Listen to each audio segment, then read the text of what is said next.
research proposal. All right, just kidding, people. This is the new and improved version that will work. Ha! Shut up, Hannah. Okay, so seriously, my research proposal question is going to be, what is the best practice to assess and develop reading fluency in students with ASD?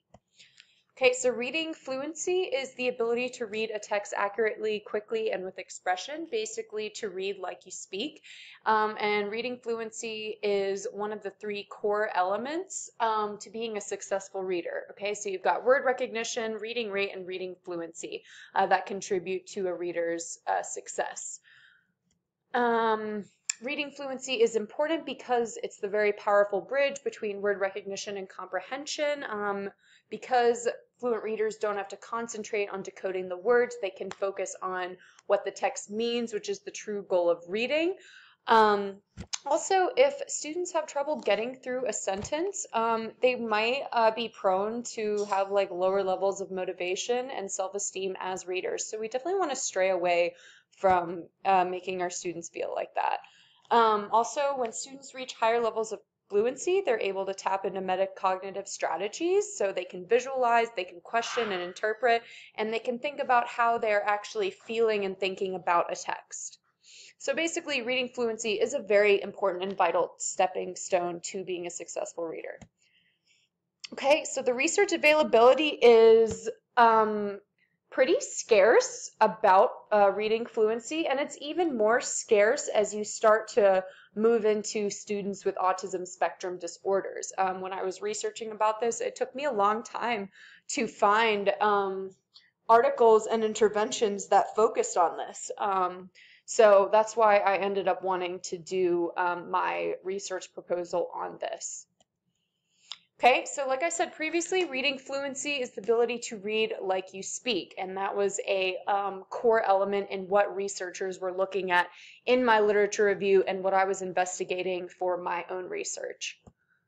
Okay, and they also had a different approach, and this was task fluency. And task fluency, there's some differences and there's some similarities. Basically, they're trying to tap into the ability to generate multiple original responses spontaneously following a single cue or instruction. Okay, so they're also trying to argue that the same cognitive strategy that is being used during task fluency is the same cognitive strategy that you're using for reading fluency. And this is a pretty big argument in the research field and even the teaching field. Just from my experience and what I think that there's definitely a correlation, but I don't know if it's strong enough that there's an equal sign between the two of those. To me, task fluency is so much more of testing automaticity, and that makes me think of word recognition rather than reading fluency.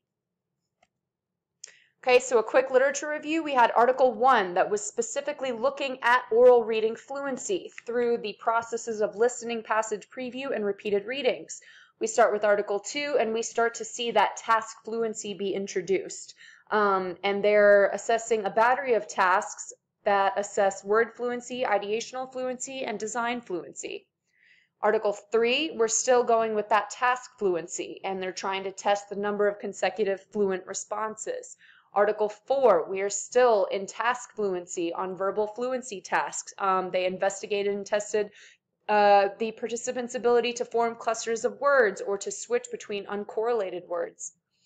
Article 5, we see the reintroduction of going back to reading fluency, and they did that through the investigation of the effectiveness of repeated readings and error correction strategies. Article 6, we go back to task fluency, and we're looking at the child's ability to come up with responses quickly and if the struggle is apparent. So I had a lot of literature to go through, and I had a choice to make before I started my research proposal. Exploring these two areas of fluency caused me to ask a major question in my research, and that was, can it be argued that task fluency could be linked to developing reading fluency in students with ASD? I think this is a wonderful question to ask, and I think it's worth investigating as researchers, as teachers. But for my research proposal, I did not already want to be starting on unsteady ground with a question in my head. I sort of wanted to know what I was going to do. I wanted it to be direct. I wanted it to make sense. And so I decided to make it more focused in that sense. And because I really was focusing on reading fluency to begin with, like from the get-go, I was like, okay, this is going to be my original and main concern. And I made the decision to focus solely on practices that assess and develop reading fluency in students with ASD. So I was not even looking at task fluency for my research proposal. Okay, so focusing on solely developing reading fluency in students with ASD. So I had two interventions I wanted to compare, repeated readings and listening passage preview, which crafted my research question. What is the best practice to assess and develop reading fluency in children with ASD? Is it repeated readings or is it listening passage preview? So a general overview of the instruction and intervention. So I had a baseline assessment, and that was assessing where all 5 participants stand currently on reading fluency ability. How and how I was going to assess this was through Read for Speed. And this was a practice and assessment tool that we used during the summer reading clinic. This directly measures and targets reading fluency, and they do this by words read correctly over number of errors. So as you can see, this is an example that was used in the reading clinic, and this was actually one that I did have with a real student that I taught. And so up the left, you see that they're going by words read correctly, and you can do it by 5s, you can do it by 2s, it doesn't really matter. And then you have a comma or a slash representing the number of errors that the student made during their reading of that passage. And, you know, we can see, are they increasing? Are they decreasing? Are they staying the same? And it's a very easy tool to use, and it tells us a lot. So I really liked it. All right, so general overview of the instruction intervention. So first, we're going to start with students will receive 3 days of instruction that focus specifically on repeated readings. All participants will be presented with the same text and will read it 3 times. I will be there to guide them in developing their reading fluency. The goal is obviously to get a high word count and a minimal error count. Want to have an increase each time they complete the reading. Second method of instruction. Students will just as equally receive 3 days of instruction that focuses specifically on listening passage preview. All participants will listen to me read a different text from the one used during repeated readings. Read a different text from the one used during repeated readings. Students will then read that same text 3 times and see if the added element of listening to it read orally makes a difference in their score. So basically, you have very similar interventions here, but what you're doing is with the listening passage previews, it differs in the way that they're seeing a experienced professional, their teacher, model for them what reading fluently looks like, sounds like, feels like, and we're seeing if that's going to make a difference in their reading fluency, or if we want to just stick to repeated readings. Okay, some important specifics. So participants, I will be assessing one group of participants, 2nd grade students with ASD. All students are verbal and have no other developmental diagnoses. It's going to take place at the school that they attend. And then during recess, the students will be asked to congregate in a quiet classroom and complete both the assessment on repeated readings and listening passage preview. And for the instructional part of this process, that's going to be happening during normal ELA instructional time. Some more important specifics. So the independent variable is going to be the instruction that students are receiving. That's both the repeated readings and listening passage preview. I have control over that, and it stands alone. Dependent variable, their scores are dependent on the instruction that they're receiving. So the scores that the student receives following instruction is going to be your dependent variable. And again, that's going to be measured by words read correctly over number of errors that the student makes during the reading passage. Some more important specifics. So I had to look into some procedural fidelity. I will have my principal come and observe both the instruction and intervention that I will be administering for all participants involved. There's going to be a checklist from a scale of 0 to 5, and I will have him rate. Teacher instruction and intervention aligns well and makes sense. Teacher instruction is clear and straightforward. Teacher's intervention has validity, measures what it says it's going to measure. Teacher has students engaged and is prepared. Teacher's environment is well selected and does not give potential for added distraction to take away from instruction and intervention. So then I looked into generalizability. Participants will be completing the instruction and intervention in their regular school setting. So that's going to give them familiar exposure and experience.